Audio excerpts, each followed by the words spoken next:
This episode of Marijuana Today Daily is brought to you by our friends over at Ease, California's top one-stop website for legal marijuana delivery. There are a lot of reasons why California residents should fire up ease.com when they want legal cannabis products delivered right to their door, but one of the main ones has to be how obsessed Ease is with compliance.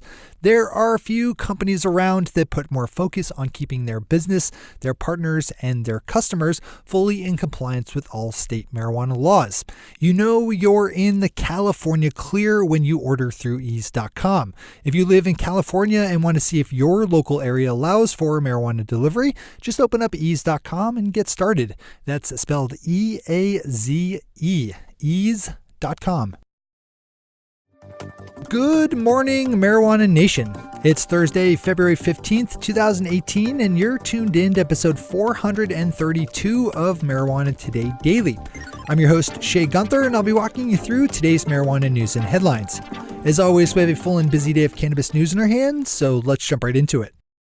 Our top story of the day is the big news out of Washington, D.C. that U.S. Senator Kirsten Gillibrand of New York signed on as a co-sponsor of the Marijuana Justice Act, introduced by U.S. Senator Cory Booker of New Jersey. Senator Booker's bill is a far-reaching piece of legislation that would strip marijuana for being listed within the Controlled Substances Act, essentially ceding the legalization field to states' rights, as well as penalizing states that keep cannabis illegal and that maintain racially disproportionate arrest rates. Senator Gillibrand signed on as a co-sponsor yesterday and recorded a Facebook Live video with Senator Booker talking about the need to change our nation's marijuana laws. Open up Tom Angel's piece on Marijuana Moment to see that video and for more on this one. Bruce Barcott over at Leafly has a good comprehensive story up about the recent firing of Trump administration official George David Banks over the fact that he smoked cannabis sometime in the past. After showing an extremely flexible policy over the hiring of staffers who beat their wives, White House officials apparently decided that smoking pot disqualifies someone from serving the government. Mr. Banks stepped down from his position on the National Economic Council after he was turned down for a permanent security clearance because of admitted past marijuana use. That follows closely on the heels of the reluctant resignation of two other White House staffers accused of assaulting their spouses. Bruce's piece does a good job of answering the question of whether using marijuana is actually a disqualifying event for most government jobs. Click over to Leafly for the full read. Our final top story of the day continues along a theme that's thankfully been popping up more in the headlines. And that's moves to drop past criminal marijuana charges for people arrested for crimes that are today no longer illegal. On Tuesday, Los Angeles, California joined the ranks of cities working on plans to reduce nonviolent marijuana possession charges after LA County Board of Supervisors Mark Ridley Thomas and Hilda Solis put forth a proposed motion to re-sentence low-level marijuana convictions. The motion was unanimously approved and asks the LA County's Office of Cannabis Management to develop a way to efficiently handle the large caseload of people in need of resentencing. We'll keep checking back on this one as it develops. Those are our top stories for today. It's time for Marijuana Today Daily Headlines Blitz. Before we blitz out in headlines, let's quickly thank our sponsor Ease, California's top one-stop website for legal marijuana delivery. When I say that Ease is obsessed with compliance, I mean it.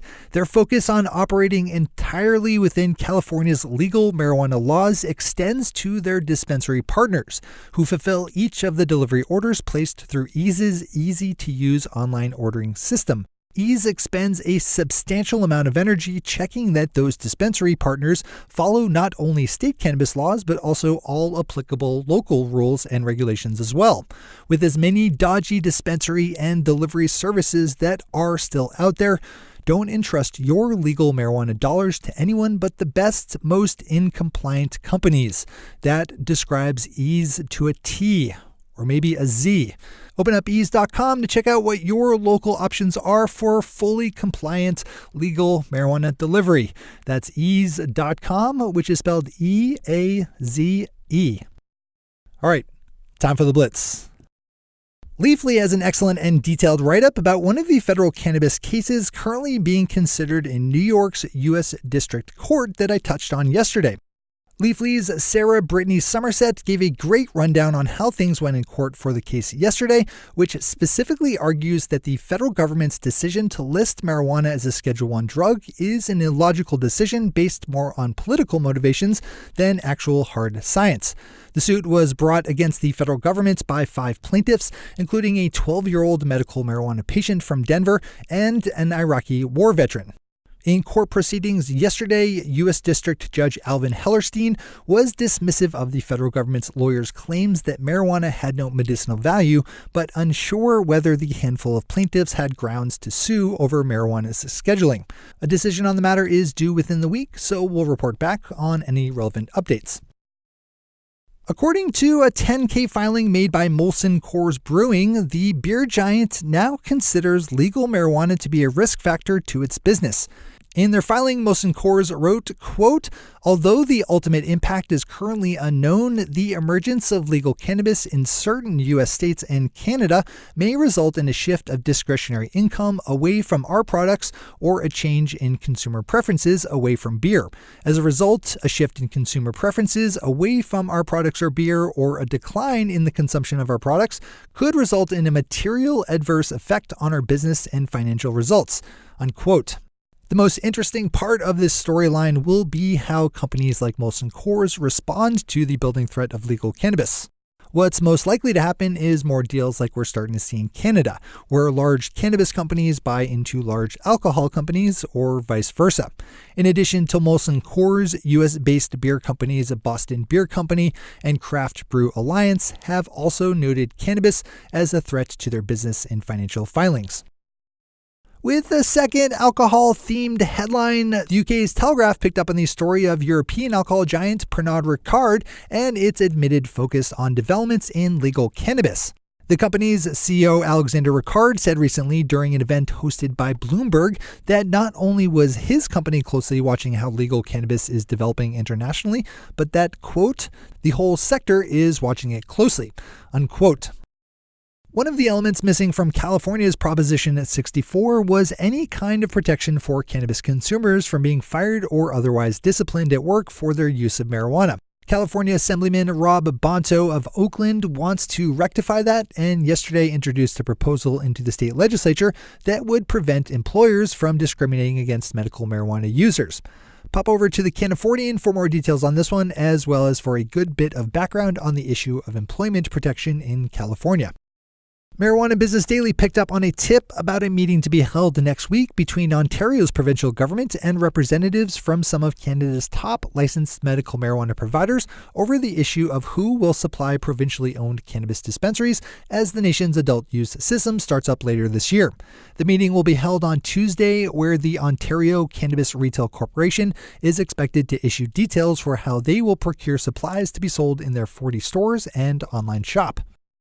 Willamette Week has an interesting story up about the company Phylos Bioscience, which is working to collect and record the genetic makeup of various strains of marijuana into a public database to prevent future companies from trying to patent particular strains of cannabis.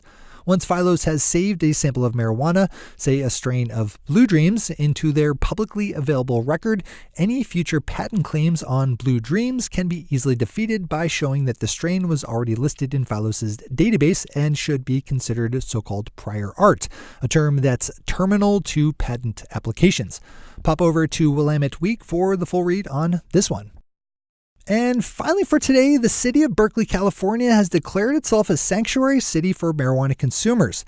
The largely symbolic measure adopted unanimously by the city council on Tuesday does take the meaningful step of banning city employees from helping federal officials enforce federal marijuana laws.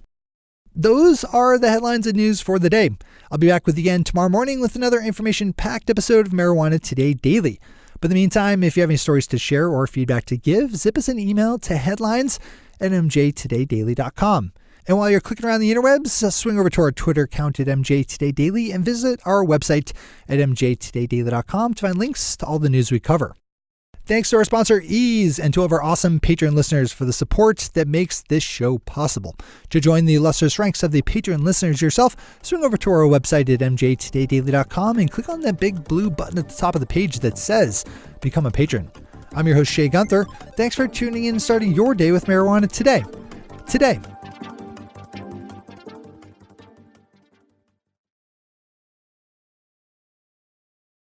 One take, Shay. One take.